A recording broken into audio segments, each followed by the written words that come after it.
বাংলাদেশকে নিয়ে ফিলিপিন্সের সবার অনেক পজিটিভ মনোভাব। আমি খুবই ইনসিকিউর ছিলাম নিজেকে নিয়ে, অলওয়েজ ভাবতাম যে আমাকে দিয়ে মনে হয় হবে না।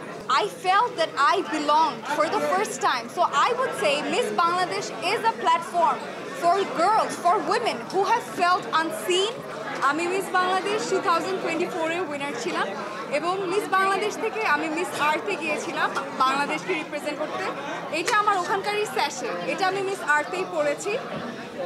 মিস আর্থে যাওয়ার পরে আমি যেটা দেখলাম যে বাংলাদেশকে নিয়ে ফিলিপিন্সের সবার অনেক পজিটিভ মনোভাব। তারা আমাদের সবাইকে অনেক জানতে চায়, তারাও আমাদের মতো ভাত খায়, মানে তাদের সাথে আমাদের অনেক মিল আছে। এবং তারা আমাকে যেই জন্য পছন্দ করেছিল সেটা ছিল আমার ভয়েস এবং আমার কনফিডেন্সের জন্য, এবং এটার জন্য আমি একটা বড় বড় কৃতিত্ব দিতে চাই আমাদের মেঘনা ম্যামকে। বসুন্ধরা ডায়াপেন্ট এখন আরও উন্নত। এই hot air through top sheet দ্রুত শোষণ করে সোনামণিকে দেয় কোমল অনুভূতি। I have endured a lot. Miss বাংলাদেশে আসার আমার জার্নিটা কখনোই সহজ ছিল না। আমি কখনোই নিজেকে নিয়ে সিকিউর ছিলাম না, আমি খুবই ইনসিকিউর ছিলাম নিজেকে নিয়ে, অলওয়েজ ভাবতাম যে আমাকে দিয়ে মনে হয় হবে না।